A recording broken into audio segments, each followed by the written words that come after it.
नमो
बोलिए पंचपरमेष्ठी भगवान की, परम पूज्य वासुदेव 108 श्री विमल सागर जी महाराज की, परम पूज्य तपस्वी सम्राट 108 श्री श्रीमती सागर जी महाराज की। जिनवाणी रस झलकार ही मुस्कान तेरी दरमना, गुरु मंत्री श्रोत में खोलती आवाज में जादू भरा, आवाज में जादू भरा। मन की मेरी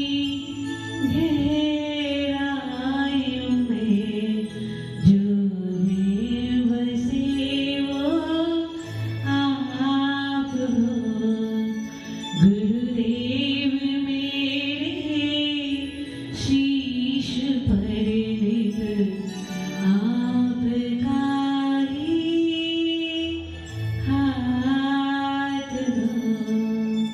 बोलिए परम यज्ञ से सुंदर सायुदेव की। ज्ञान ध्यान तप चारित्र्य को जो जन्म देती, ऐसी जीवने वाली माँ को मेरा सब प्रणाम है। ज्ञान ध्यान तप चारित्र्य को जो जन्म देती, ऐसी जीवने वाली माँ को मेरा सब प्रणाम है। धीर वीर आवाहन जो अनति ज्योतिर्मान, ऐसी जीवनी देवी की प्रिया को सब प्रणाम है।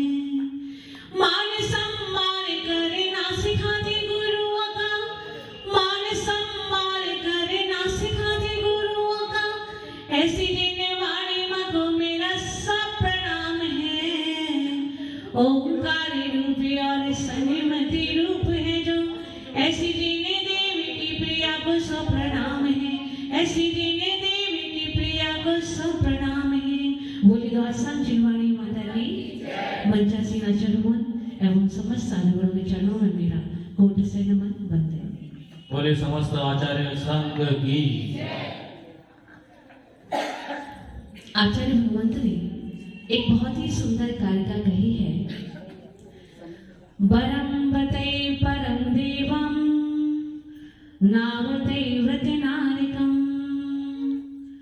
छायास्तपल्तवोर्भेद प्रत्युपाल्यो यतिर्महान। क्या कह रहे आचार्य भगवान? वरम व्रते परम देवम, व्रतों को अंगीकार करके, व्रतों को धारण करके स्वर्ग पा लेना अच्छा है, देव पद प्राप्त कर लेना अच्छा है। और क्या अच्छा नहीं है? नाम व्रते व्रत धारिकम, और अव्रतों के द्वारा अर्थात व्रतों को ग्रहण न करके पापों में नरकों में जाना अच्छा नहीं है। क्या अच्छा है? व्रतों को धारण करके स्वर्ग पा लेना अच्छा है, पर अव्रतों के द्वारा अथवा व्रतों को ग्रहण न करके नरक जाना अच्छा नहीं है। क्यों क्यों? तो कह रहे हैं छाया तपस तपोर हृदय, धूप में खड़े हुए अथवा छाव में खड़े हुए व्यक्ति के समान। प्रतिपाल्यो यतर महान, मतलब जो प्रतीक्षा कर रहा है, एक व्यक्ति तो वह है जो धूप में खड़े होकर के प्रतीक्षा कर रहा है, और दूसरा वह है जो छाया में खड़े होकर प्रतीक्षा कर रहा है, लेकिन दोनों में बहुत अंतर है ना। तो यहाँ पर क्या कह रहे हैं, आचार्य भगवान कह रहे हैं कि अपने जीवन में व्रतों को अंगीकार करना चाहिए। क्यों? क्योंकि जो व्यक्ति संयम से रहता है, नियम से रहता है, व्रतों की आराधना करता है, वो क्या करता है, देव पद प्राप्त करता है, स्वर्ग के सुख को प्राप्त करता है। हमारा लक्ष्य क्या है? हमारा लक्ष्य तो सुख की प्राप्ति करना है। कैसा सुख? कैसा सुख? हम किस में सुख मान रहे हैं? हम जो सुख मान रहे हैं वो इंद्रिय जन सुख को सुख मान रहे हैं। लेकिन सुख कैसा होना चाहिए? सुख तो वह है जिसके अनंतर हमें दुख की प्रतीति नहीं हो, दुख का अनुभव नहीं हो। मान लीजिए आपको मीठा पसंद है और आपने मीठा खाया। कब तक खाया? जब तक आपका पेट नहीं भर गया तब तक आपने मीठे का सेवन किया। और पेट भर जाने के अनंतर भी यदि आपने मीठे का सेवन किया तो क्या होगा? पेट खराब हो जाएगा, है ना। तो ये सुख है क्या? सुख की परिभाषा ये नहीं है। सुख तो वह है जिसके अनंतर दुख की प्राप्ति नहीं होती। हम जो इंद्रिय जन सुख को सुख मान रहे हैं वह वास्तव में सुख नहीं है, वह तो सुखाभास है। हमें ऐसा लगता है कि हमें जो धन संपत्ति, परिवारिक जन इत्यादि प्रकार से हमें जो सामग्री प्राप्त हुई है, जो हमें भोग उपभोग की सामग्री प्राप्त की है, जो हमारे अनुकूल परिवारिक जन है, वही हमारे लिए इष्ट है, वही हमारे लिए सुख की सामग्री है। पर वास्तव में ऐसा नहीं है।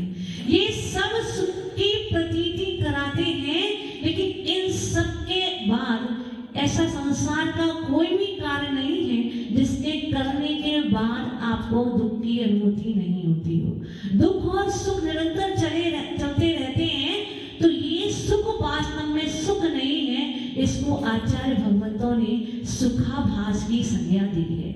मतलब हम इसको सुख मान बैठे हैं, सुख मानने की भूल कर रहे हैं, सुख मानने का दम भर रहे हैं। पर क्या संसार में कोई ऐसा व्यक्ति है जो सुखी हो? यदि संसार में रहने वाला कोई व्यक्ति सुखी रहता तो तीर्थंकर जिनके पास अतुल वैभव संपत्ति थी, जो चक्रवर्ती थे, उनके पास भी सुख समता की कोई कमी नहीं थी। आपके पास तो कर्म मात्र भी नहीं है, उनकी तो गर्भ में आने से पहले ही रत्नों की वृष्टि हो गई थी। तो सुख में यदि संसार में सुख होता तो उन पूज्य भगवंतों को, पूज्य पुरुषों को, महापुरुषों को सब कुछ छोड़ के साधना करने का मार्ग अंगीकार नहीं करना पड़ता। पर वो गए तो निश्चित रूप से ये क्या है, संसार दुख में ही है। और अभी जो काल चल रहा है उसका नाम भी क्या है? दुखमा काल। जिसका नाम ही दुखमा काल है, उसमें सुख की प्रतीति कैसे हो सकती है? हो सकती है क्या? कथनचित भी नहीं हो सकती। तो सुख वह है जिसके अंतर दुख की प्रतीति नहीं होती, दुख का आभास नहीं होता, दुख की अनुभूति नहीं होती। ऐसा वह स्वास्थ्य सुख किससे उत्पन्न होता है? वह सुख आत्मा से उत्पन्न होता है, उसमें इंद्रियों की, मन की आवश्यकता नहीं रहती। जितना आप अपने अंतरंग में डूबते चले जाओगे, उतना उतना आपको आनंद आता जाएगा, उतना उतना आप सुख की अनुभूति करने लगोगे। लेकिन फिर भी जो सुख आत्मा से उत्पन्न है, जिसको भगवंतों ने उपलब्ध कर लिया है, प्राप्त कर लिया है, आप वहां तक सोच भी नहीं सकते। तो क्या है? धीरे तो हमारा क्या है? उस शाश्वत सुख को प्राप्त करना है। और वह शाश्वत सुख किसमें है? वह शाश्वत सुख मोक्ष में है। किसमें है? मोक्ष में है। और वो कब प्राप्त होता है? जब समस्त कर्मों का हो जाता है, अभाव हो जाता है, तब हमें वह शाश्वत सुख, अनंत सुख प्राप्त हुआ करता है, अक्षय सुख प्राप्त हुआ करता है ना। तो अभी पंचम काल है और यहाँ इस भरत क्षेत्र से हमें क्या उस अनंत सुख की प्राप्ति नहीं हो सकती, उस शाश्वत सुख की प्राप्ति नहीं हो सकती, मोक्ष की प्राप्ति नहीं हो सकती, जो हमारा परमानेंट अधिकार है, घर है, भवन है। तो वहां तक तो हम पहुंच नहीं सकते, तो क्या करें? शाश्वत सुख की उपलब्धि होगी नहीं, संसार में सुख है नहीं, तो क्या करना? तो आचार्य भगवान कहते हैं जब तक वह शाश्वत सुख उपलब्ध नहीं हो रहा है, तब तक उस सुख की प्राप्ति के लिए प्रयत्न कर, है ना। क्या देखो, एक तो स्वर्ग है, वह क्या है? पुण्य की करेंसी है, पुण्य की धर्मशाला है। और नरक क्या है? नरक पाप की करेंसी है, पाप की धर्मशाला है। अब आपको विचार ये करना है कि आप व्रतों को अंगीकार करके अपने जीवन में सुख की उत्पत्ति करना चाहते हैं, सुख की करेंसी को प्राप्त करना चाहते हैं, अथवा पाप की करेंसी को अर्जन करना चाहते हैं। ये निर्णय हमें स्वयं करना है, विचार करना है कि हम चाहते क्या है। खुद से पूछे, सवाल करें कि हमें सुख चाहिए अथवा नहीं चाहिए। यदि चाहिए, सुख चाहिए, तो क्या करना पड़ेगा? उसके लिए प्रयत्न भी करना पड़ेगा। आपको यूं ही कुछ भी मिलने वाला नहीं है, तो क्या करना पड़ेगा? व्रतों को अंगीकार करो, अपने जीवन को पवित्र करो। क्या करो? महाव्रतों को धारण करो। माता जी, हमारी सामर्थ्य नहीं है, कैसे हम धारण करें? भाव नहीं बनते हैं। अरे भैया, संसार का ऐसा कौन सा कार्य है जिसे आप बिना सामर्थ्य के करते हो? क्या सांसारिक कार्यों में सामर्थ्य नहीं लगा करती? लगती है कि नहीं? कोई भी ऐसा कार्य नहीं है जिसके लिए हमें सामर्थ्य नहीं लगती, परिश्रम नहीं करना पड़ता।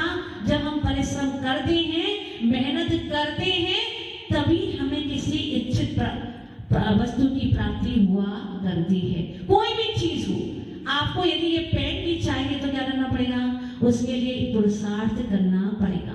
तो जब हम संसार के कार्यों को करने में अपनी सामर्थ्य लगाते हैं, वहां जाने के लिए, उन कार्यों को करने के लिए हम सोचते नहीं है कि हमारे पास सामर्थ्य है या नहीं। कोई स्त्री जब मां बनने वाली होती है तो वो सोचती है कि मैं इतनी सामर्थ्य मुझमें, क्या उसको पता है कि मुझमें इतनी सामर्थ्य है? आप जब भी विवाह संबंध करते हो, कभी ये सोचते नहीं हो, कभी विचार आपके मन में आता नहीं है कि मैं अपने गृहस्थ धर्म को निभा पाऊंगा अथवा नहीं निभा पाऊंगा? क्या मैं अपने वैवाहिक संबंधों को निभा पाऊंगा? मुझमें इतनी सामर्थ्य है? कभी हम सोचते हैं, कभी विचार नहीं करते। लेकिन जब भी मोक्ष मार्ग पर आना हो तो हम 10 बार सोचते हैं कि हमारे अंदर इतनी सामर्थ्य है क्या? अरे भैया, तुम्हारे अंदर ही सामर्थ्य है। किसके अंदर? तुम्हारे अंदर ही सामर्थ्य है, पर क्या करना? बहाना बनाते हो। क्यों? क्योंकि हमें प्राप्त करना ही नहीं, हमें मोक्ष पाना ही नहीं, हमें जाना ही नहीं, हम जानते ही नहीं वह शाश्वत सुख क्या है, वह परम सुख क्या है। यदि हमें 1% भी आभास हो जाता, हमें ये विश्वास हो जाता, ये श्रद्धान हो जाता कि इस मोक्ष के बाद में वह सुख मिलेगा जो शाश्वत है, जो अनंत है, जिसका कभी क्षय होने वाला नहीं है, तो क्या हम उसके लिए प्रयत्न नहीं करते? जब हम थोड़ी सी धन संपत्ति को प्राप्त करने के लिए दिन रात लगा देते हैं, अपनी पूरी सामर्थ्य को व्यतीत कर देते हैं, सारा जीवन दांव पर लगा देते हैं, तो उस सुख की प्राप्ति के लिए प्रयत्न नहीं करते? अवश्य करते, पर हमें ये विश्वास ही नहीं है। और विश्वास है भी तो विश्वास कैसा है? खोखला है, उसमें कोई दम नहीं है। तो क्या करना है? हमें ये विचार करना है कि हम इस संसार के दुखों में ही डूबते रहना चाहते हैं अथवा उससे पार होने का उपक्रम करना करना चाहते हैं। जब आप चाहेंगे तब आप प्रयत्न करेंगे। कहते हैं ना, जहां चाहा वहां रहा। एग्यूस, जहां चाहा वहां रहा। यदि आप चाहत बना लेंगे तो आप उसको प्राप्त करके ही रहेंगे। बहुत सारी ऐसी चीजें हमारे दिन जीवन में आती है सामने, जिनको हम एक बार देख लेते हैं और उनकी प्राप्ति करने के लिए प्रयास करते हैं। जब हम अपने जीवन की छोटी छोटी वस्तुओं को प्राप्त करने के लिए इतना पुरुषार्थ करते हैं, तो जो सुख हमारे साथ हमेशा रहने वाला है, हमारे जीवन का अभिन्न अंग बन सकता है, जो हमें निराकुल कर सकता है, उस सुख के लिए प्राप्ति के लिए प्रयत्न नहीं करेंगे क्या? अवश्य ही करेंगे। तो क्या करना है? पहले तो हमें ये समझना पड़ेगा कि हम चाहते क्या हैं। जब हम ये समझ जाएंगे कि हमें सुख चाहिए या दुख चाहिए, तो क्या करना पड़ेगा? हमें उसके लिए प्रयत्न भी करना पड़ेगा। तो क्या करना? महाव्रतों को धारण करना।